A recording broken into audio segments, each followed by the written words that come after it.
नमस्कार दोस्तों, मैं जेपी डांडिया आप सभी का आपके अपने YouTube channel dandiya electrical study पर एक बार फिर से स्वागत करता हूं। दोस्तों, आपकी क्लास काफ़ी दिन से कंटिन्यू हो रही है क्योंकि मैंने आपको बताया था कि थोड़ा घर पे कंस्ट्रक्शन का काम चला रखा है जिसमें कुछ तोड़फोड़ हुई है और जिसके कारण ये कैमरे की सेटिंग, बोर्ड की सेटिंग, कुछ स्टूडियो अपना जो है उसकी कुछ अस्त व्यस्त हो गया, जिसकी वजह से आपकी क्लासें काफ़ी डिस्टर्ब हुई है। इसके लिए मुझे खेद है। और आज से मैंने देखा कि आपकी क्लासेस सुचारू रूप से चालू करने के लिए आपको वीडियो आपको कंटिन्यू मिलता रहे, इसके लिए मैंने बोर्ड का सेटअप किया है और आगे से लगभग यही कोशिश करेंगे कि आपको कंटिन्यू क्लास मिलती रहे। तब तक आपके पीछे की बातें आपने वीडियो देखे होंगी या अपने नोट्स बनाए होंगे, तब तक उनको मैनेज करते रहे और आगे से लगभग कंडीशन ये रखेंगे आपको कंटिन्यू वीडियो आपको मिलता रहे और आप अपना सिलेबस पूरा करते रहें। तो दोस्तों, आज की इस वीडियो में आपको बताने वाला हूँ कि आपने जो पीछे की वीडियो देखे थे जिसमें आप लोगों का चैप्टर चला था इल्यूमिनेशन का, और इल्यूमिनेशन के चैप्टर में आप लोगों ने देखा था कि अपना जो गैस डिस्चार्ज लैंप चल रहा था, जो कि गैस विसर्जन लैंप था, उनमें से लगभग आप लोगों ने काफ़ी लैंपों के बारे में अध्ययन किया। और इसे जस्ट पिछले वीडियो में आप लोगों ने न्यून लैंप के बारे में देखा था कि न्यून लैंप क्या है। तो वो एक न्यून लैंप था, लेकिन मैंने आपको बताया कि न्यून लैंप और न्यून साइन ट्यूब, ये भी एक न्यून लैंप की श्रेणी में आता है। न्यून साइन ट्यूब कुछ अलग हैं। वो सिर्फ विद्युत की उपस्थिति दर्शाने के लिए एक इंडिकेटर के तौर पर प्रयोग किया था, लेकिन आज के इस वीडियो में जो आपको बता रहा हूं मैं, जो कि न्यून साइन ट्यूब है, ये सिर्फ विज्ञापन के तौर पर प्रयोग करते हैं इसका, न कि किसी प्रदीप्ति के रूप में प्रयोग करते हैं और नहीं देखा जाए तो किसी और मतलब कि किसी अलग एक विद्युत की उपस्थिति दर्शाने का प्रयोग करते हैं। तो कहाँ करेंगे? सिर्फ ओनली विज्ञापन के रूप में प्रयोग करेंगे। इसलिए आज की इस वीडियो में न्यून साइन ट्यूब के बारे में देखेंगे या न्यून साइन ट्यूब लैंप के बारे में अध्ययन करेंगे। और इसके बारे में काफ़ी आप लोगों को कंफ्यूज बना रहता है कि न्यून साइन ट्यूब की लंबाई क्या होती है, व्यास कितना होता है, इस पर वोल्टेज किस पे डिपेंड होता है, या धारा का मान किस पे डिपेंड होता है, या फिर ये कौन सा लैंप होता है, कोल्ड होता है या हॉट प्रेशर वाला हो या हॉट कैथोड वाला है, इसकी संरचना कैसी होती है, इसका आकार कैसा होता है। और इस न्यून साइन ट्यूब में आप लोग देखोगे तो आपको काफ़ी क्वेश्चन मिल जाएंगे। आप यदि किसी बैक प्रीवियस पेपर को खोल के देखोगे तो आपको काफ़ी क्वेश्चन मिल जाएंगे इसके ऊपर में। और इसमें जो क्वेश्चन आते हैं वो कहाँ कंफ्यूज वाले होते हैं, वो भी आपको इसमें वीडियो में आपको बताने वाला हूँ। और न्यून साइन ट्यूब के बारे में संपूर्ण चर्चा करेंगे आप लोगों के सामने। प्रत्येक वीडियो में पॉइंट टू पॉइंट आपको नियमित पैटर्न के आधार पर मैं आपको अध्ययन करवाऊंगा। और दोस्तों, आप लोगों ने नोट्स जो स्टॉप कर रखे हैं मेरी इस क्लास डिस्टर्ब होने की वजह से, उसको आज से सुचारू रूप से चालू कर दो, क्योंकि आपके नोट्स ही आपके बहुत कामगार सिद्ध होंगे। आपने अब तक जितने नोट्स बनाए हैं और आप लोगों ने देखा होगा, आप लोगों ने एग्जाम भी दिया है कि यूपीपीसीएल का रिजल्ट भी आया है, यूपीआरबीएल का रिजल्ट भी आया है, एनआरसीटीसी का रिजल्ट भी आया है। काफ़ी रिजल्ट में आपने देखा होगा, मैंने जितना पढ़ा है उनमें से आपके काफ़ी क्वेश्चन मिले हैं, बहुत हद तक क्वेश्चन मिले हैं, जितना मैंने सिलेबस करवा दिया। ऐसे मान लो कि जितने भी सिलेबस के टॉपिक हैं उनमें से लगभग सारे क्वेश्चन मिल चुके हैं। तो चलिए आज की इस वीडियो में दिखाता हूँ क्या देखेंगे, न्यून साइन ट्यूब के बारे में देखेंगे। क्या देखेंगे? न्यून साइन ट्यूब लैंप के बारे में अध्ययन करेंगे। ये किस प्रकार का लैंप है? आप लोगों ने हाई प्रेशर देखा, लो प्रेशर, मर्करी वेपर देखा, सोडियम वेपर देखे, लगभग सारे लैंप का अध्ययन किया, लेकिन ये किस प्रकार का लैंप है? इसको कहेंगे न्यून चिन्ह। क्या लिखेंगे हिंदी में? न्यून चिन्ह नली लैंप। ये हिंदी में बोल सकते हैं इसको, न्यून चिन्ह नली लैंप के बारे में इसको हिंदी में बोल सकते हैं। अब ये देखेंगे, आपको एक चीज़ तो सामने से आपको स्पष्ट नजर आ गई कि इसमें गैस कौन सी प्रयोग करेंगे और किस प्रकार की ये गैस है, इसको यदि यूज करते हैं तो रोशनी कैसी देती है आप लोगों को, ये भी आप लोग समझ गए होंगे। तो आपको ये देखना है कि न्यून साइन ट्यूब है, सबसे पहले देखना कि आपको ये प्रयोग कहाँ की जाती है। ऐसे मान लो कि न्यून साइन ट्यूब रोशनी के लिए नहीं, सिर्फ बल्कि विज्ञापन और महसूरी सजावट के लिए प्रयोग करते हैं। कहाँ करेंगे इसका यूज? सबसे पहले देखें यूज की बात करते हैं। यूज कहाँ करेंगे? इसको प्रदीप्ति के लिए प्रयोग नहीं करते हैं। जैसे कि आप लोगों ने काफ़ी लम्ब पढ़े थे, उन्हें प्रदीप्ति देखी थी कि रोशनी देता है, कितने ल्यूमेन प्रति वाट देता है, ऐसा नहीं है यहाँ पे। ये सिर्फ विज्ञापन के तौर पर प्रयोग करते हैं। सबसे पहले आपको देखना है कि कहाँ करेंगे, विज्ञापन के लिए प्रयोग करेंगे। अब आपको ये भी दिखाऊंगा विज्ञापन के लिए। ये ऐसे देखोगे आप लोगों को, देखो सर हमने टेंट हाउस में देखा था या किसी डेकोरेशन में देखा था, वहाँ तो नहीं मिला। ये आप बड़े बड़ी सीटों में देखोगे या बड़े बड़े जो हाईटेक सीटियाँ होती है वहाँ देखोगे, तो जैसे किसी होटल की बात करते हैं या किसी और सजावट की बात करते हैं तो वहाँ पे नाम लिखा होता है। ट्यूब ये किसी भी आकार की, वहाँ पे नाम लिखा होता है। जैसे आप 1-2 किलोमीटर दूर से चमकती दिखाई देगी, जैसे आप देखोगे ताज होटल, वहाँ लिखेगा आपको। तो ताज होटल का जो ये न्यून साइन ट्यूब से ताज लिख के बनाएंगे और उसको चलाएंगे तो काफ़ी दूर से आपको नजर आएगा कि ताज होटल कहाँ पे है। अच्छी चमकीली होती है और दूर तक आपको दिखाई देती है, मतलब कि विज्ञापन हो गया।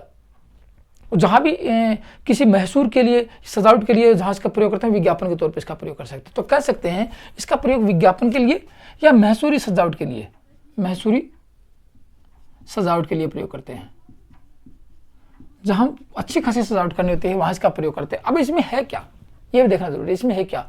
अब इसकी आकृति कैसी होती है, आप लोगों को पता है आकृति सजावट के लिए प्रयोग करेंगे। जैसे किसी का नाम लिखना है, नाम को यदि महसूर करना है या नाम के आधार पर, जैसे मैंने आपको बताया ताज होटल है या कोई भी 5 स्टार होटल है, वहाँ लिखेंगे 5 स्टार होटल। तो इसके ये अक्षर के आधार पर किसी भी आकृति के हो सकते हैं। ये लैंप क्या लिखेंगे, ये लैंप किसी भी आकृति के हो सकते हैं, किसी भी आकृति के, किसी भी आकृति के हो सकते हैं। कैसे होंगे आपको ये बताऊंगा। कैसे देखो, ये होता है कि जैसे अक्षर में होते हैं, अक्षर कैसे होंगे, ABCD होगी या फिर हिंदी में होंगे, जो भी अक्षर के रूप में होती है, किसी शब्द के रूप में होती है ऐसे। ये तो मैं आपको इसकी विशेषता बताई है किसके लिए प्रयोग। अब आगे इसकी यदि और चर्चा करें तो आपको ये देखना किस प्रकार का लैंप है। ये आपको ये देखना हमारी है किस प्रकार का लैंप लिखेंगे। ये कोल्ड कैथोड होता है, आपको मतलब ये होता है कोल्ड कैथोड। कैसा है, कोल्ड कैथोड लो प्रेशर वाला होता है, low pressure. Cold cathode low pressure gas discharge lamp होता है। क्या लिखेंगे, गैस डिस्चार्ज। ये cold cathode gas discharge lamp होता है। अब लो प्रेशर, इसके अंदर नियोन गैस भरेंगे या जो भी गैस भरेंगे, इसके अंदर नियोन के साथ और भी गैस भरते हैं, रोशनी के लिए भरते हैं। ये आपसे काफी बार ये क्वेश्चन पूछे गए हैं, यदि आपको लाल रंग की रोशनी चाहिए या पीले रंग की रोशनी चाहिए, नीले रंग की चाहिए, तो इसमें क्या परिवर्तन करेंगे, वो भी होता है इसके अंदर क्या परिवर्तन करेंगे वो भी आपको बताऊंगा। तो इसका मतलब ये हो गई cold cathode low pressure gas discharge lamp होता है। ठीक है, अब इसको ये देखना है कि इसकी लंबाई कितनी होती है। जैसे आप लोगों को देखोगे कि जैसे मान लो कि नियोन की बात करें, जैसे ये आपको नियोन ही लिख देता हूं यहाँ पे। ठीक है, ये हो गया आपकी, मैं आप करते आखिर NEON, जैसे ये है, इसकी बात करें यहाँ पे, तो अब आप समझ गए होंगे इसकी आकृति कैसी है। ये इसकी आकृति है। अब देखो ये नियोन, अब इसी ये नाम है, ये किस आकृति में हो गया, ये एक शब्द के रूप में हो गया, समझ, एक शब्द के रूप में हो गया। ये क्या है, ये ट्यूब है, ग्लास ट्यूब है, ये ट्यूब है, ये ट्यूब है, ये ट्यूब है, अलग अलग ट्यूब है। तो ये देखने की इसकी लंबाई कितनी हो सकती है, कितनी लंबाई के रूप में इसको कर सकते हैं। तो आपको सबसे पहले मैं लिखा दूं कि इस ट्यूब की लंबाई कितनी होती है, कि उसकी नियोन साइन ट्यूब की लंबाई कितनी होती है, लेंथ कितनी होती है। ये आपसे काफी बार पूछा जा सकता है। लंबाई अधिक भी हो सकती है, औसतन रूप से देखा जाए तो 1 से 5 मीटर तक की होती है। 1 मीटर से 5 मीटर तक की लंबाई हो सकती है, अधिक भी हो सकती है, वो भी आपको बताऊंगा किसके आधार पर होती है अधिक। ठीक है, और अब देखेंगे कि ये जैसे ये ट्यूब आपको लंबाई दे दी 5 मीटर की लंबाई, तो इसका व्यास कितना रहेगा, ये कितनी मोटी रहेगी। यहां से व्यास देखें कितनी मोटी होती है, तो 10 mm से 20 mm तक का व्यास होता है। इसका व्यास कितना होता है, 10 mm से 20 mm तक का व्यास होता है। वैसे पतली भी होती है, औसतन रूप से देखा जाए 10 से 20 आपको मिलेगा। 1 mm से 8 mm की है, ठीक है ना। जैसे 1 mm की बात करें, 1 mm की जो ये 1 मीटर की जो ट्यूब होती है, छोटी ट्यूब होती है, उसकी व्यास कितना होता है, कम भी हो सकता है, लेकिन औसतन रूप से आपको यही मिलेगा कि इसके व्यास 10 mm से 20 mm तक का होता है। 1 मीटर से 5 मीटर तक की औसतन इसकी लंबाई होती है। ठीक है, अब किसी भी आकृति में जिसको बनाएंगे, आपको देखना है किसी भी आकृति में इसको बनाएंगे या किसी भी आकार में बनाएंगे या ट्यूब की लंबाई बढ़ाएंगे, तो ट्यूब में इलेक्ट्रोड को, जैसे आपको बताऊंगा, जैसे ये आप ले लिया, यहाँ मैं इसको सप्लाई दूँ, यहाँ सप्लाई दूंगा, तो यहाँ ये ट्यूब हो गई, एन आकृति की ट्यूब है, फिर ई आकृति की है, फिर ओ आकृति की, फिर एन आकृति की है। ये ट्यूब है, शब्द में है। तो यहाँ जो इलेक्ट्रोड प्रयोग करेंगे, इसको यहाँ से जोड़ेंगे, फिर इसको यहाँ से जोड़ेंगे, फिर इसको यहाँ से जोड़ेंगे और फिर यहाँ से इसको बाहर निकालेंगे। तो ये जो ये प्रयोग किए हैं, ये क्या है, ये जो वायर है जो इलेक्ट्रोड को जोड़ने, इसमें क्या होंगे, इलेक्ट्रोड होता है, इलेक्ट्रोड को वायर जोड़ने के लिए ये भी किसके होंगे, निकल के प्रयोग करेंगे। ठीक है ना। तो इसमें आपको मैं ये एक ट्यूब बना के दिखा देता हूँ आपको छोटी सी, कि किस प्रकार। ये तो मैंने आपको आकृति बताई, सीधी ट्यूब की बात करता हूँ। जैसे ये ट्यूब ले लिया आप लोगों ने, ये ट्यूब ले ली, पतली ट्यूब रहेगी, व्यास कितना रहेगा, जैसे मान लो कि 10 mm से 20 mm का व्यास है, लंबाई मैंने माना कि इसकी 1 मीटर ले ली है, सीधी ली है मैंने, यहाँ कि इसको किसी भी आकृति बना सकते हैं, सीधी ली है। तो अब देखेंगे इसकी लंबाई तो होगी, ये व्यास हो गया 10 मीटर से 20 व्यास हो गया 10 mm से 20 mm तक का व्यास होगा इसका, माना कि 10 mm की ले ली मैंने यहाँ पे। अब क्या होगा, इसमें इलेक्ट्रोड होंगे, एक इलेक्ट्रोड ये होगा। अब इलेक्ट्रोड कितने प्रकार के होंगे, इसके अंदर इलेक्ट्रोड होते हैं, इसके अंदर गैस होती है, क्या होंगे, ये ग्लास ट्यूब होगी, किसकी है, कांच की ट्यूब होती है। एक तो ये देखना किसकी ट्यूब रहेगी, ये कांच की ट्यूब रहेगी। अब ट्यूब के अंदर की जो परत होती है, याद रखना, ट्यूब के अंदर की जो परत होती है, जैसे ये परत है, अंदर की परत है, उस पर फ्लोरोसेंट पाउडर का लेपन होता है, प्रदीप्ति पाउडर का, प्रदीप्ति पाउडर, जिसको फ्लोरोसेंट पाउडर का लेपन होता है। क्यों, क्योंकि आपको प्रकाश परिवर्तन करना है, जैसे लाल रंग की चाहिए, हरे रंग की चाहिए, पीले रंग की चाहिए, किसी भी रंग की चाहिए आपको। ये इससे भी होता है कि ये कुछ चमकीला आपको रोशनी देगी आपको, ये देखा जाता है। और ये जो तार आपको जो इलेक्ट्रोड लिए, ये किसके होंगे, निकल के होंगे, याद रखना, निकल के तार होते हैं। ये आपसे काफी बार पूछा जाता है।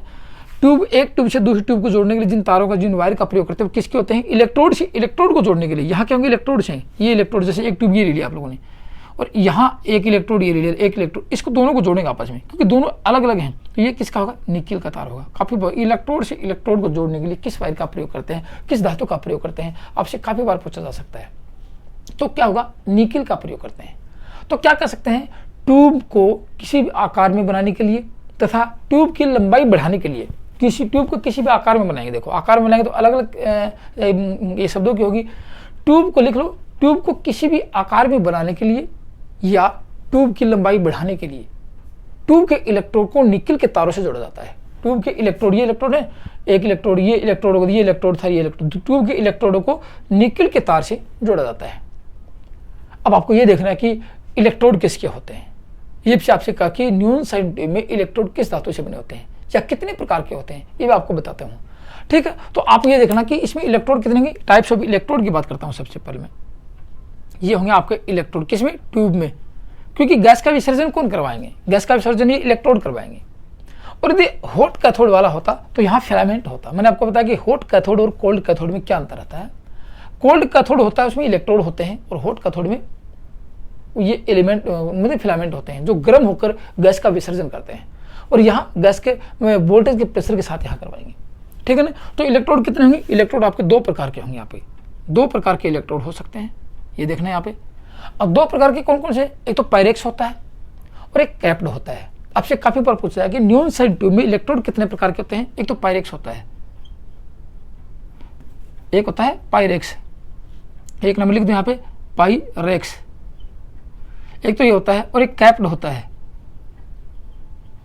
दो इलेक्ट्रोड, एक तो पायरेक्स टाइप होता है, एक कैप टाइप होता है। एक तो घूम के कुछ इस प्रकार घूम के आता है, एक सीधा होता है पायरेक्स वाला, और कैप्ड वाला कुछ मिल के सीधा एक घूम के आता है। चलो इनकी कोई बात नहीं। अब होते किसके हैं इलेक्ट्रोड, दोनों की बात करें, किसके होते हैं इलेक्ट्रोड। आपसे पूछे कि इलेक्ट्रोड किस धातु से बने होते हैं या इसका आकार कैसा हो सकता है। ये तो सीधा हो सकता है, ये कैप्ड वाले लगभग ऐसे मान लो कि बेलनाकार ही होते हैं। आकार की बात करें, ऐसे मान लो कि औसतन रूप से देखा जाए तो आपसे पूछा कि न्यून सेक्टर में इलेक्ट्रोड का आकार क्या होता है, बेलनाकार होता है। औसतन रूप से बेलनाकार होता है इलेक्ट्रोड का आकार। एक तो ये देखना है। दूसरा ये कि बने किसके होते हैं, धातु की बात करें, कौन सी धातु प्रयोग करते हैं इसके अंदर, इलेक्ट्रोड में कौन सी धातु प्रयोग, निकिल ले सकते हैं, निकिल का होता है, तांबे के होते हैं, या फिर लोहे के भी होते हैं। ये इलेक्ट्रोड की धातु है, इसलिए मैंने आपको बताया कि यहाँ इलेक्ट्रोड को जोड़ने के लिए किसका प्रयोग करेंगे, निकिल का प्रयोग करेंगे, क्योंकि निकिल के लगभग देखा जाए निकिल के ही इलेक्ट्रोड होते हैं। ये तो थी बात इस ट्यूब की। अब ट्यूब में क्या होगा, गैस होगी। मैं आपको सारी बातें लिखूंगा, क्या होगी, गैस होगी। अब गैस कौन सी होगी, ये उस ट्यूब से आपको कलर कैसा चाहिए, ट्यूब में प्रकाश चाहिए, जो चमकीला रोशनी चाहिए आपको, प्रदीप्ति चाहिए, वो कैसी मिलनी चाहिए आपको, उसके आधार पर इन ट्यूब का रंग देखा जाता है। वैसे देखा जाए इसमें कौन सी गैस होती है, नियोन गैस होती है। लिख लें ट्यूब के अंदर गैस की बात करें, यहाँ यदि मैं गैस की बात करूँ, ट्यूब की इलेक्ट्रोड के अंदर गैस की बात करूँ, ट्यूब के अंदर गैस की बात कौन सी होती है, नियोन गैस होती है। नियोन गैस होती है एक तो, एक हीलियम गैस होती है। ठीक है ना, कौन सी होगी, नियोन गैस होगी, हीलियम गैस होगी, और कुछ देखा कुछ मात्रा में आर्गन गैस भी होती है। अब ये सर आपको होगी सर आर्गन गैस, न्यून साइड ट्यूब में हीलियम गैस का क्या काम है, न्यून साइड ट्यूब में आर्गन गैस का क्या काम है, ये भी आपको बताऊंगा क्यों इनका प्रयोग किया। लगभग देखा जाए 80% गैस कौन सी होती है, नियोन गैस ही होती है। लेकिन इसका जो रोशनी मिलती है आपको, प्रदीप्ति मिलती है, उसका कलर चेंज करने के लिए इसमें कुछ नियोन गैस के साथ आर्गन रख लेंगे, नियोन गैस के साथ हीलियम रख लेंगे, और कुछ अधिक परिवर्तन से नियोन गैस के साथ मरकरी वाष्प रख लेंगे, इसके अंदर डाल देंगे। लेकिन सब क्या होंगे, लो प्रेशर के साथ होंगे। सब क्या होंगी, लो प्रेशर के साथ होंगी। हाँ, एक बात और आती है इसके अंदर, क्या आती है कि न्यूनसाइन ट्यूब में जब गैस भरते हैं उससे पहले गैस को वैक्यूम किया जाता है, उस ट्यूब को वैक्यूम किया जाता है। न्यूनसाइन ट्यूब में गैस भरेंगे तो उस ट्यूब को पहले क्या करेंगे, वैक्यूम करेंगे। तो एक बात यहाँ लिख सकते हैं, क्या लिख सकते हैं कि गैस ट्यूब में क्या लिखेंगे, ट्यूब में गैस भरने से पहले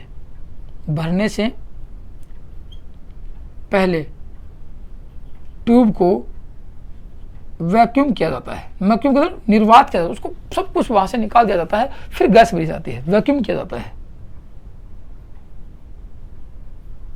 ये थी इसकी कुछ विशेष बातें जो आपको बता रहा हूँ। ये सारी बातें एग्जाम में बहुत काफ़ी फायदेमंद सिद्ध होते हैं आप लोगों के लिए, ये आप इसमें देख लेते हो। अब कहेंगे सर गैस सीधी, इसमें नाम क्या था, देखो इसका नाम क्या था, लो प्रेशर वाला था। इस ट्यूब का नाम है, इस बल्ब का नाम है लो प्रेशर वाला। तो ये गैस भरेंगे कितने दबाव के साथ भरेंगे, जैसे वायुमंडलीय दबाव होता है उससे इस ट्यूब में गैस का दबाव 3 mm से 20 mm होता है। गैस का दबाव क्या लिखा, यहाँ दो गैस के लिखा ना, ये न्यून गैस, ये 3 mm से लिख लो। ट्यूब में गैस का दबाव 3 mm से 20 mm वायुमंडलीय दबाव या पारे के दबाव से होता है। 3 mm से 20 mm वायुमंडलीय दबाव या पारे के दबाव से भरी जाती है। और ये गैस कौन सी है, आपसे ये पूछिए, नाम नहीं आए तो कौन सी गैस है, ये सारी की सारी गैसें क्या है, निष्क्रिय गैस है। तो लिख सकते हैं यहाँ निष्क्रिय गैस है सारी साथी। मैंने आपको बताया निष्क्रिय गैस ही बल्ब में प्रयोग की जाएगी, चाहे वो किसी भी प्रकार का लैंप हो। अब निष्क्रिय गैस कौन, जैसे आपको सर क्रिप्टन गैस भी आती है, नहीं क्रिप्टन गैस बहुत ज़्यादा महंगी होती है। यदि वो भर देंगे, वो इसके अंदर डाल देंगे तो लैंप की कॉस्ट बहुत ज़्यादा हो जाएगी, जो कि एक आम रूप से देखा जाए तो खरीदना मुश्किल हो जाता है, उसको बहुत ज़्यादा महंगी आती है। तो ये तो था इस कुछ इसकी विशेष बातें, कुछ इसकी संरचना आपको बताई, कैसी किस प्रकार की संरचना हो सकती है, ठीक है, और कैसे इसके अंदर गैस भरी जाती है, कितनी गैस भरी जाती है। अब इसकी वर्किंग भी देखेंगे, कुछ विशेष बातें और दिखाता हूँ आप लोगों को। चलो आगे और कुछ इसके बारे में बताता हूँ आप लोगों को, क्या क्या इसके अंदर और होता है। देखो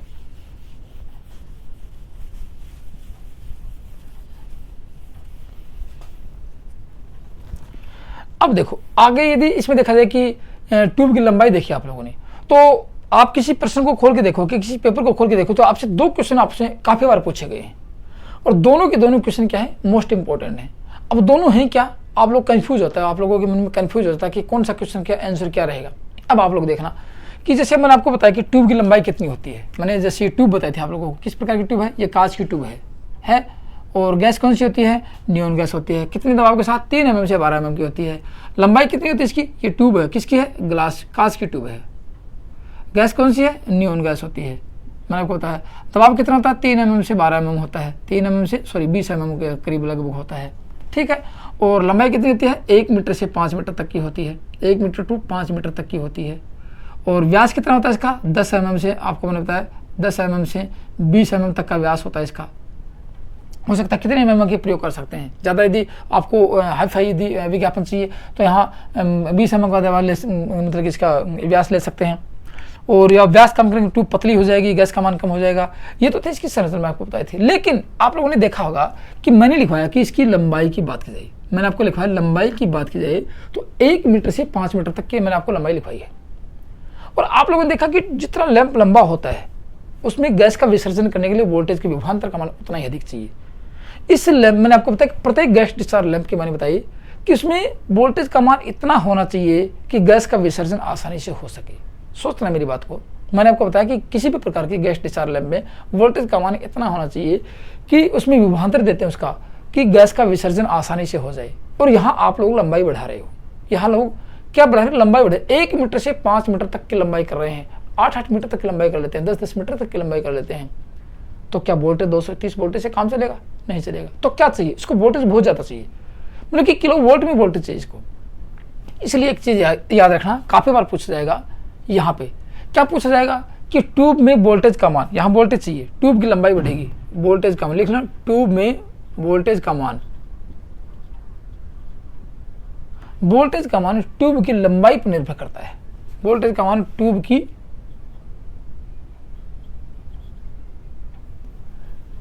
की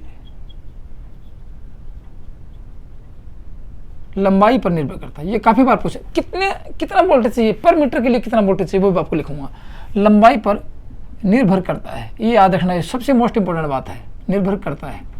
ट्यूब में वोल्टेज का मान ट्यूब में वोल्टेज का मान ट्यूब की लंबाई पर निर्भर करता है। अब लंबाई बढ़ाएंगे उतना ही वोल्टेज बढ़ाएंगे, लंबाई बढ़ाएंगे उतना ही वोल्टेज बढ़ाएंगे, कितना बढ़ाएंगे वो भी आपको बताऊंगा। लेकिन एक चीज याद रखना, अब आप लोगों ने, मैंने आपको ये लिखाया है कि इसका व्यास कितना होना चाहिए, व्यास 10 mm से 20 mm होना चाहिए। तो व्यास के ऊपर क्या डिपेंड करेगा, तो लिख लेना ट्यूब में धारा का मान, ट्यूब में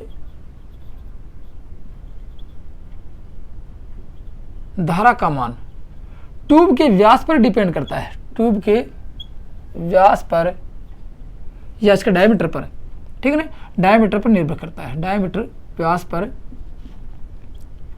निर्भर करता है। दोनों के दोनों बातें मोस्ट इंपॉर्टेंट है और काफी बार क्वेश्चन पेपर को खोले देखो, काफी बार, बहुत ज्यादा बार आई है ये दोनों चीजें कि 5 मीटर ट्यूब के लिए कितना वोल्टेज चाहिए, या ट्यूब के ऊपर वोल्टेज लंबाई यदि बढ़ा देते हैं तो किसके ऊपर इफेक्ट डालना है, या किसके मान को बढ़ाया जाता है, या ट्यूब में वोल्टेज का मान किसके ऊपर डिपेंड होता है। यही प्रश्न काफी बार पूछे जाते हैं। या व्यास का मान बढ़ा देंगे तो वोल्टेज का मान, वोल्टेज पे क्या प्रभाव पड़ेगा, वो भी पूछा जाता है। दोनों के दोनों अपने आप में इंपॉर्टेंट हैं और अपने आप में दोनों डिपेंड हैं किसके ऊपर। ये देखो, ट्यूब में धारा का मान किसके ऊपर डिपेंड है, व्यास पर है, और ट्यूब में वोल्टेज का मान किसके ऊपर डिपेंड है, लंबाई पर। और मैंने आपको दोनों लंबाई बताई है। अब ये देखना जरूरी है कितना, यदि ट्यूब की लंबाई बढ़ाते हैं तो कितना वोल्टेज आपको चाहिए, ये देखना जरूरी है। तो ट्यूब में गैस विसर्जन के लिए, मैं आपको लिखवा दूं एक बात, गैस विसर्जन के लिए किसी ट्यूब में, किसी में नियॉन साइन ट्यूब की बात कर रहा हूं यहाँ पे मैं आप लोगों के सामने, गैस विसर्जन के लिए, गैस विसर्जन के लिए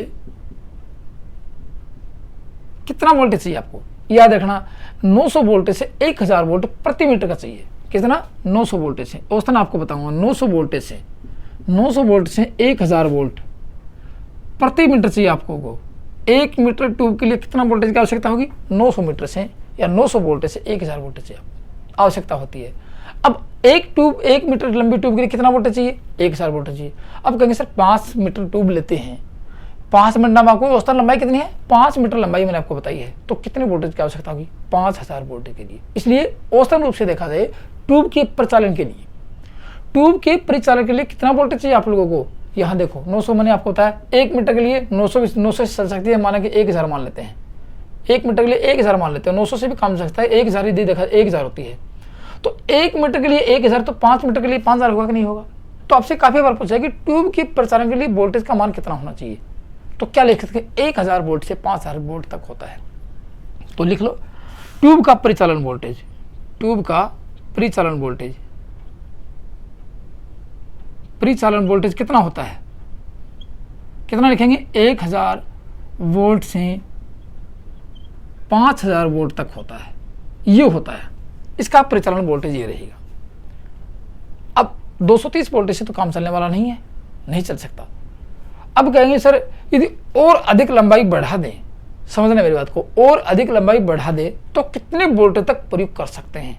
तो यहाँ से यदि लंबाई बढ़ा देंगे, यदि औसतन रूप से मैंने आपको बताई कि इसकी लंबाई 5 मीटर होती है, यदि इससे अधिक ले जाएंगे तो लिख लेना 2000, आपके नियम की बुक में ये मिलेगा 2000 वोल्ट से 15000 वोल्ट तक की आवश्यकता होती है। 15000 वोल्ट परिचालन वोल्टेज होता है इसका, लेकिन औसतन रूप से आपको 5000 वोल्टेज मिल जाएगा। लेकिन अधिकतम वोल्टेज 15000 वोल्ट तक जा सकता है, हो सकता है, ये भी हो सकता है, ये 2000 वोल्ट से 15000 वोल्ट तक हो सकता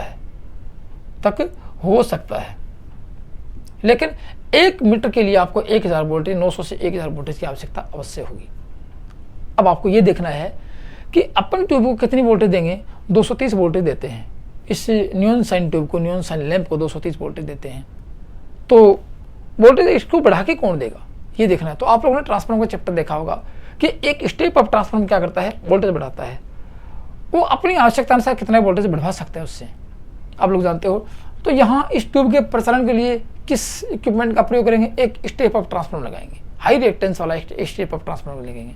तो यहाँ लिख सकते हैं एक बात हो कि ट्यूब को हाई वोल्टेज प्रदान करने के लिए, ट्यूब को हाई वोल्टेज, उच्च वोल्टेज प्रदान करने के लिए, हाई वोल्टेज की बात करें, हाई वोल्टेज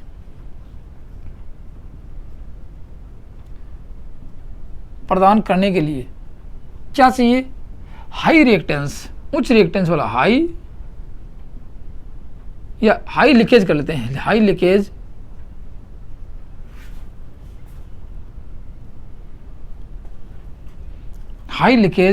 रिएक्टेंस। काफी बार ये पूछा जाएगा, high leakage reactance step up transformer, step up transformer की आवश्यकता होती है इसको चलाने के लिए। ट्यूब को हाई वोल्टेज प्रदान करने के लिए high leakage reactance step up transformer की आवश्यकता होती है। यही उसको वोल्टेज देगा, यही क्या देगा, उसको वोल्टेज देगा। और इसकी प्राइमरी में कितना वोल्टेज आएगा, इसकी प्राइमरी में 230 वोल्टेज अपने सप्लाई वोल्टेज आता है वो जाएगा। और सेकेंडरी में कितना वोल्टेज मिलेगा, इसकी आवश्यकता अनुसार जितने वोल्टेज का बनाए, जैसे मैंने 5000 वोल्टेज, तो 5000 वोल्टेज निकाल के देगा आप लोगों को ये।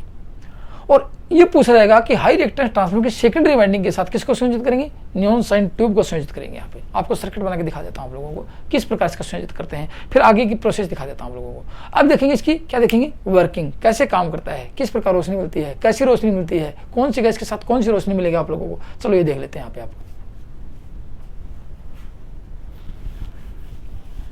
चलो उसको देख लेते हैं, मैं सर्किट दिखा देता हूँ आप लोगों को, फिर अच्छी तरह और भी समझ में आ जाएगा आप लोगों को।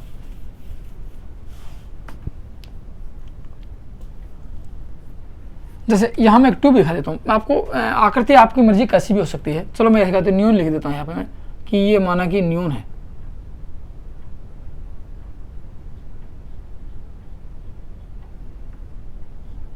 ये न्यून लिखा देता हूँ मैं।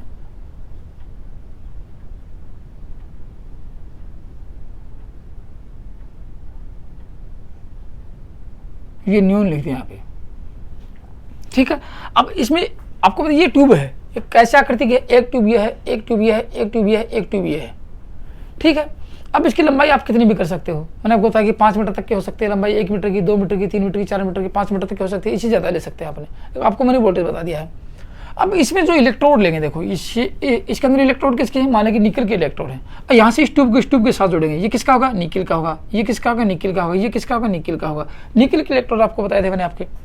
अब इसको यहाँ एक high reactance transformer, step up transformer, step up transformer आप जानते हो, इसकी सेकेंडरी वाइंडिंग में टर्नों की संख्या अधिक होती है और प्राइमरी वाइंडिंग में टर्नों की संख्या कम होती है। चलो ये सेकेंडरी वाइंडिंग दिखा देता हूँ आप लोगों को मैं, ये सेकेंडरी वाइंडिंग है और ये इसकी कोर दिखा देता हूँ, सिंबल आप लोग जानते हो, और ये इसकी प्राइमरी वाइंडिंग है। ये कौन सा है, स्टेप अप ट्रांसफार्मर है। अब आप लोगों को पता है कि स्टेप अप ट्रांसफार्मर कैसा है, एक इंडक्टिव लोड है तो पावर फैक्टर लो करेगा, पावर फैक्टर सुधारेंगे। लेकिन इसमें यदि माना कि इसमें ये धारा का मान अधिक हो जाता है, सोचना यदि इसमें वोल्टेज के साथ धारा का मान अधिक हो जाता है तो धारा को कंट्रोल करने के लिए स्टेप अप ट्रांसफार्मर की प्राइमरी वाइंडिंग के साथ एक चौक लगा देंगे, RF लगा देंगे। यहाँ पे एक चौक लगा देते हैं, या याद रखना किसके लिए लगाते हैं आपको बताऊंगा। एक चौक लगा दिया यहाँ पे, ठीक है, श्रेणी क्रम में लगा दिया। और यहाँ इसकी बात की जाए तो यहाँ ये क्या करेगा, इस पावर फैक्टर को मेंटेन करेगा। ये मैंने एक क्या लगा दिया, कैपेसिटर लगा दिया, किसको, इस सर्किट के पावर फैक्टर को मेंटेन करेगा, क्योंकि पावर फैक्टर लो चला जाएगा। फिर लगाएंगे यहाँ पे फ्यूज, क्योंकि वोल्टेज बहुत ज़्यादा है, वोल्टेज के अनुसार फ्यूज लगा देंगे यहाँ पे। ये लगाया मैंने फ्यूज। अब 2 स्विच लगाएंगे, याद रखना, एक स्विच क्योंकि वोल्टेज बहुत ज़्यादा है, यहाँ पे खतरा आग लगने की संभावना उत्पन्न रहती है, एक फायर स्विच का प्रयोग करेंगे। सबसे पहले एक स्विच लगा देंगे, ठीक है, एक स्विच लगा दिया, ये मानेगा एक स्विच लगा दिया। फिर एक स्विच और लगा देंगे, कहाँ संयोजित होंगे स्विच आपको बताऊंगा। ये ICDP एक और लगा देंगे, चलो ये ICDP में लगा दी है एक, और यहाँ देंगे AC सप्लाई, क्या देंगे, AC सप्लाई देंगे। कितनी देंगे, सिंगल फेज की देंगे, एक फेज सप्लाई 230 वोल्टेज देंगे। ये इसकी प्रोसेसिंग है। अब आपको दिखाता हूँ इसके संयोजन करके। चलो यहाँ से इसकी एक इलेक्ट्रोड से संयोजित यहाँ कर देंगे, ये कर दिया, और एक इलेक्ट्रोड से संयोजित ये कर देंगे, ये इसके संयोजन हो गए। अब मैं इसको नाम लिखा देता हूँ आप लोगों को कि इसमें क्या क्या नाम रहेंगे। चलो देखना, जैसे ये तो क्या होगी, नियॉन साइन ट्यूब होगी, ये क्या होगी, लैंप हो गया, और ये क्या है, high leakage reactance step up transformer. कौन सा है, स्टेप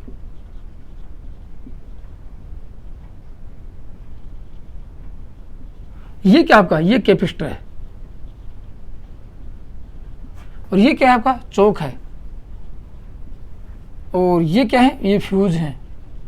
ये क्या है, फायर स्विच, आपको बताऊंगा इसका काम क्या है, ये फायर कहाँ लगा होता है ये आपको बताऊंगा। और ये क्या है, मेन स्विच है,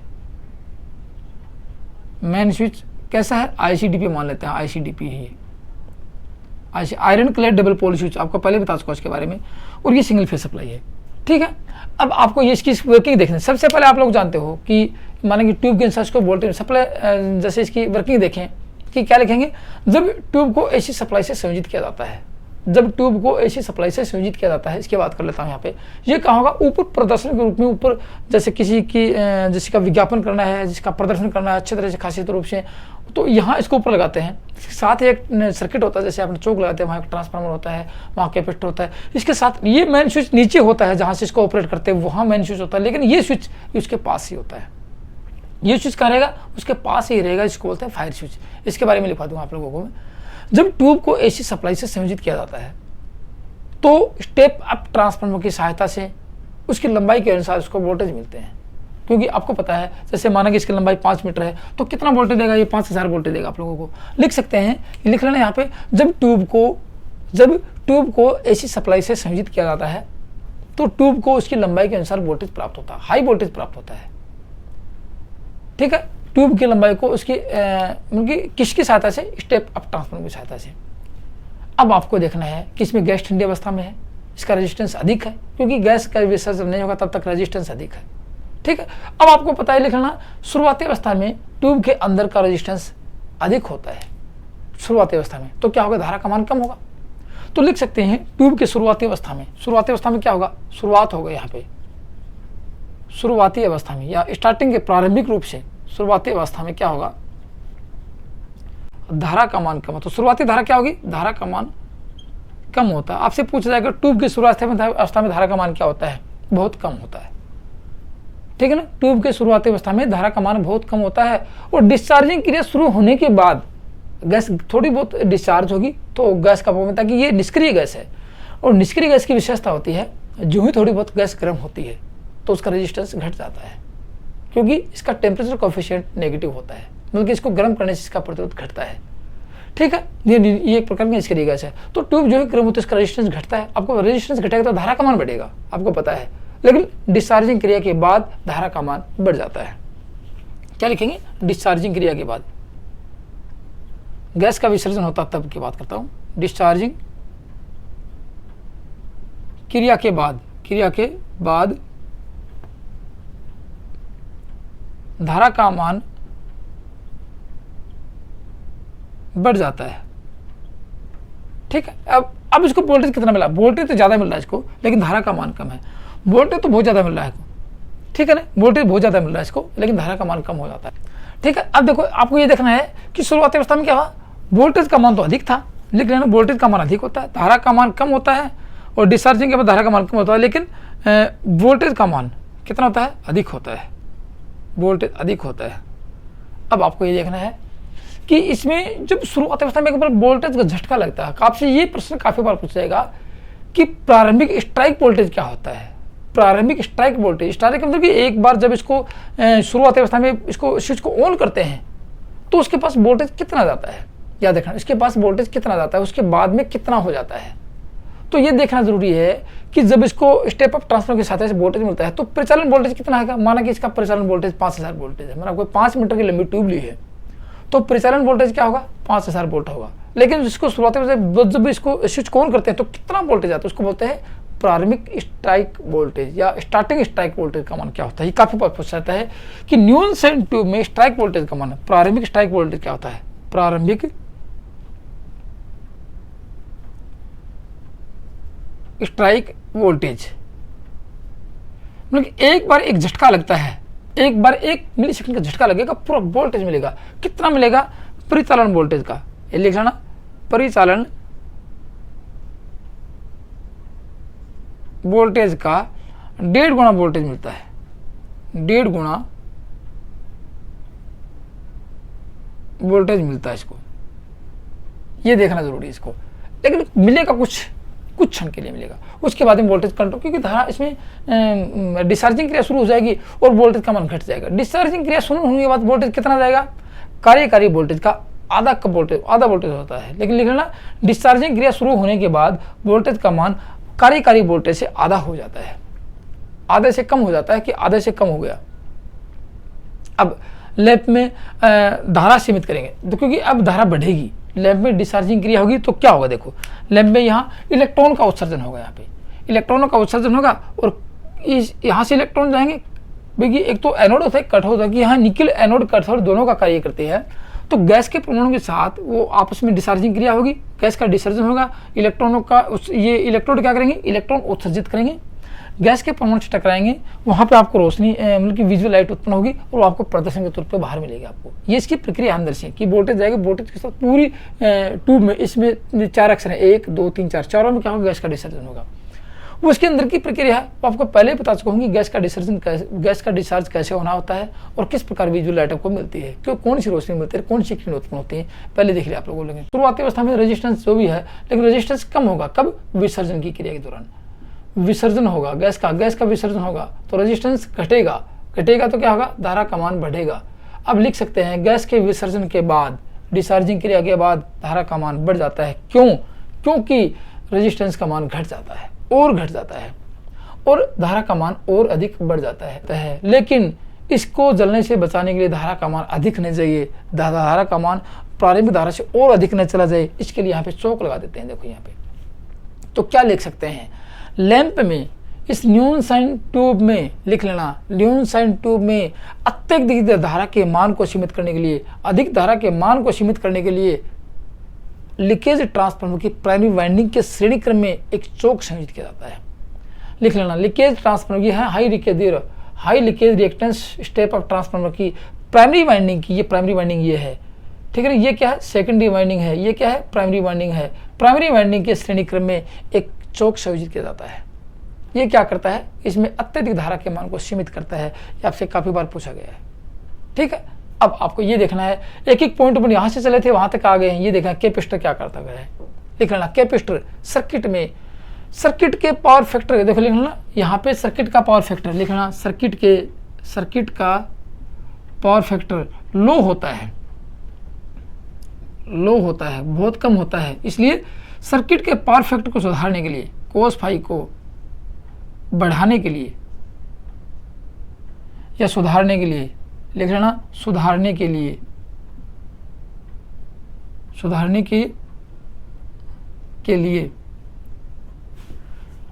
प्राइमरी वाइंडिंग के आर पार एक कैपेसिटर संयोजित किया जाता है।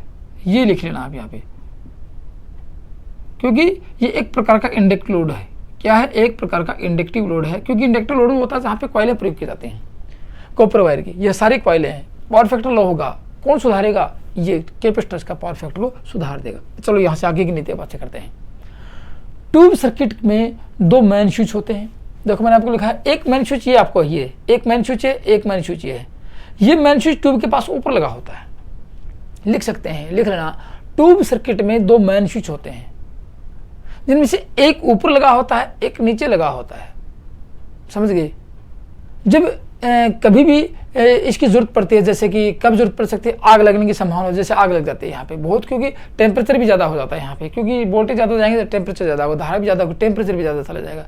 अब आप कहोगे सर टेम्परेचर ज़्यादा हो गया, जहाँ पे बहुत ज़्यादा टेम्परेचर होता है, यहाँ पे इसके पीछे बोर्ड लगा के रखते हैं, खतरा बोर्ड लगा के रखते हैं। इसमें आप सर्दी के मौसम में देखते हो धुआं सा आपको लो से निकलते नजर आएंगे। यहाँ पे बहुत ज़्यादा टेम्परेचर होता है इसके पास, इसलिए इसको ऊपर लगाते हैं, किसी का हाथ न चला जाए इसके पास, झटका न लग जाए या जल न जाए, ठीक है ना। तो इतना टेम्परेचर होता है, इसलिए लिख सकते हैं जहाँ आग लगने की संभावना रहती है। यदि हाई वोल्टेज, यदि हाई करंट का मान यदि लिमिट नहीं हुआ तो आग भी लग सकती है, इसलिए इस स्विच का प्रयोग कर सकते हैं। इसलिए लिख सकते हैं इस ट्यूब सर्किट में 2 मेन स्विच होते हैं, एक ऊपर होता है, एक नीचे होता है। ऊपर वाले सर्किट की आवश्यकता पड़ती है, जब ट्यूब के सर्किट में आग लगती है तो इसको ऑपरेट करके बंद कर देते हैं और आपका सर्किट बंद हो जाता है, आग लगने से बच जाते हैं। समझ गए? इसके लिए इसको फायर स्विच कहते हैं। देख लेना क्या कहेंगे स्विच को, देख लो ना, इसको फायर स्विच कहते हैं। फायर स्विच होता है, ट्यूब में आग लगने पर इसको ऑपरेट किया जाता है, बंद किया जाता है और ये सर्किट को जलने से बचा लेता है, एक ही आता है। और मेन स्विच होता है वो इस ट्यूब को प्रचालित करने के लिए प्रयोग किया जाता है। अब आप लोग एक इतना और जान गए होंगे कि यदि यहाँ पे इतना हाई वोल्टेज आता है, जैसे माना कि यहाँ पे 5000 वोल्टेज चला गया, कितना चला गया, 5000 वोल्टेज, 5 के भी वोल्टेज गया है, तो नॉर्मल केबल तो काम आने वाले नहीं है। यहाँ पे ये केबल जो प्रयोग करेंगे ये काम नहीं ले सकते। इसलिए कह सकते हैं किस प्रकार के लैंप में हाई टेंशन केबल का प्रयोग किया जाता है। काफी बार पूछा जाएगा आपसे आप लोगों से, किस प्रकार के लैंप में हाई टेंशन केबल का प्रयोग करते हैं। लैंप की बात करते हैं, हाई टेंशन केबल क्यों? लैंप की बात कर रहे हैं, फिर हाई टेंशन केबल क्यों? लैंप में तो नॉर्मल रूप से प्रयोग कर सकते हैं, एलटी केबल का, एलटी तारों का प्रयोग कर सकते हैं, फिर हाई टेंशन केबल का क्यों? इसलिए लिख सकते हैं यहाँ पे हाई वोल्टेज का प्रयोग कर रहे हैं, प्रचलन वोल्टेज ही 5000 वोल्टेज से कम नहीं है, तो हाई वोल्टेज तो लगेंगे। इसलिए कह सकते हैं ट्यूब को ट्रांसफार्मर से लिख लेना, यहाँ पे इसमें एक चीज़ और लिख लेना, यहाँ पे ट्यूब को या लैंप को ऐसे लिखो, लैंप को, इस लैंप को, कौन से को? नियॉन साइन ट्यूब को, लैंप को हाई लीकेज ट्रांसफार्मर से लिख देता हूँ, हाई लीकेज ट्रांसफार्मर, सीधा लिखना हाई लीकेज ट्रांसफार्मर से संयोजित करने के लिए, संयोजित करने के लिए एचटी केबल का प्रयोग किया जाता है, एचडी केबल का यूज किया जाता है। ये याद रखना बात, एचडी केबल इसी में लगेगी, बाकी इसी में लगने वाले नहीं है। लैंप यही रहेगा जिसमें एचडी केबल लगेगी। ये तो थी इसकी वर्किंग, कुछ आपको मैंने बताई है। कुछ विशेष बातें लिख लेते हैं जो आपकी परीक्षा में काम आने वाले हैं, आपके एग्जाम में काम आने वाले हैं और जो आ भी चुके हैं, ठीक है ना। अब आपसे ये पूछा जाए कि ट्यूब के अंदर यदि जो इलेक्ट्रोड होते हैं वो कब जलने की संभावना है, वो इलेक्ट्रोड कब जलते हैं, ठीक है ना। तो कितने परसेंट गैस, माना कि इसमें 100% नियॉन गैस भरी आप लोगों ने, ठीक है, तो 80% गैस मान लो कि यहाँ पे, जैसे ये इसमें कौन सी गैस है, इसमें गैस है नियॉन गैस है, इसमें कौन सी गैस है, नियॉन गैस है, इसमें नियॉन गैस है इसके अंदर, याद रखना। तो ये गैस कितनी कम हो जाती है, तो इलेक्ट्रॉन जलने की सामर्थ्य है 80% से कम हो जाती है। 80% से गैस यदि कम हो जाएगी तो ऐसे मान लो कि आपकी ट्यूब खराब हो जाएगी। लिख सकते हैं यहाँ पे ट्यूब में, लिख लेना है बात, ट्यूब में 80% से नियॉन गैस कम होने पर, ट्यूब कम होने पर हाई वोल्टेज से ट्यूब के अंदर का हिस्सा जल जाता है, अंदर के चालक जल जाते हैं, अंदर के इलेक्ट्रोड जल जाते हैं। लिख लेना, ट्यूब में 80% गैस, नियॉन गैस कम होने पर, 80% से कम होने पर हाई वोल्टेज के कारण ट्यूब के अंदर के चालक जल जाते हैं। इसलिए ट्यूब में नियॉन गैस का मान 80% से कम नहीं होना चाहिए। 80% से कम होती है ट्यूब में गैस का, मतलब गैस भरती नहीं चाहिए उसके अंदर। ये तो आता है यहाँ पे कुछ गैस की बातें कितनी कम होती है। और इसमें ट्यूब में गैस का दबाव कितना होता है, 3 mm से 20 mm तक होता है। वायुमंडलीय दबाव से होता है या फिर पारे के दबाव से होता है, तो आपको पहले ही लिखा चुका हूँ आप लोगों को मैं। अब ये देखना है ट्यूब के अंदर की दीवार पर, अंदर की प्रदीप्ति पाउडर होता है, वो आपको प्रकाश बदलने के लिए, आपको प्रदीप्ति पाउडर को बताऊंगा कौन सा प्रदीप्ति पाउडर, कौन सा फ्लोरोसेंट पाउडर आपको किस प्रकार की रोशनी देता है, अलग से वीडियो बना के दिखाऊंगा, बताऊंगा। जिसमें आपको फ्लोरोसेंट ट्यूब भी आएगी, जिसमें आपका high pressure mercury vapour lamp भी आता है, क्योंकि इसमें भी फ्लोरोसेंट पाउडर होता है, और आपकी नियॉन साइन ट्यूब भी आती है। सारी बातें बताऊंगा। अब आपको ये देखना जरूरी है किस रंग की ट्यूब के लिए किस प्रकार की गैस का प्रयोग किया जाता है, ठीक है ना। तो लिख सकते हैं ट्यूब में से विभिन्न रंग का प्रकाश उत्पन्न करने के लिए कौन सी गैस प्रयोग की जाती है। ट्यूब से विभिन्न रंग का प्रकाश उत्पन्न करने के लिए किस प्रकार की गैस का प्रयोग किया जाता है, इसके अंदर भरी जाती है, वो लिख लो यहाँ पे, ठीक है ना। वो लिख लो, आपको लिखा देता हूं।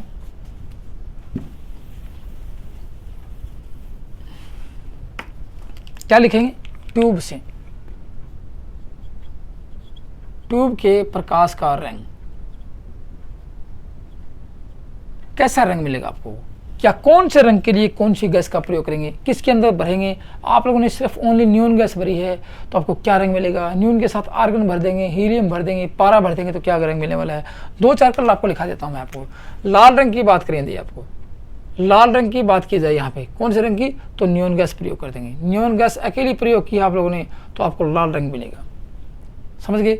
यदि हरे रंग की बात की जाए, हरा रंग चाहिए आप लोगों को, हरे रंग, हरे रंग का प्रकाश चाहिए है, ग्रीन कलर चाहिए आपको को, प्रकाश का कलर कैसा चाहिए, ग्रीन कलर चाहिए, तो नियॉन के साथ कुछ मरकरी भर देंगे। क्या लिखेंगे, नियॉन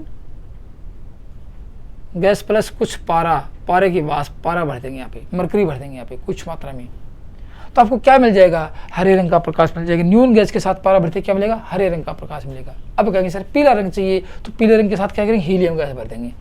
पीला रंग चाहिए आपको, क्या चाहिए, पीला रंग, तो क्या भरेंगे, हीलियम गैस भर देंगे इसके अंदर। ये बात होगी।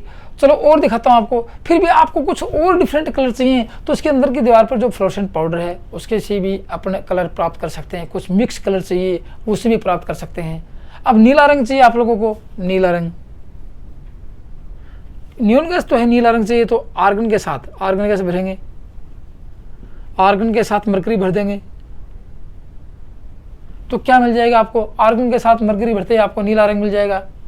और आपको सुनहरा रंग चाहिए, ठीक है ना। सुनहरा नियोन के साथ पारा भरा है, देखो नियोन के साथ हीलियम गैस नहीं भरी अब तक, नियोन गैस के साथ हीलियम गैस भर देंगे, सुनहरा रंग मिलेगा आप लोगों को, गोल्डन कलर मिल जाएगा आपको, सुनहरा रंग।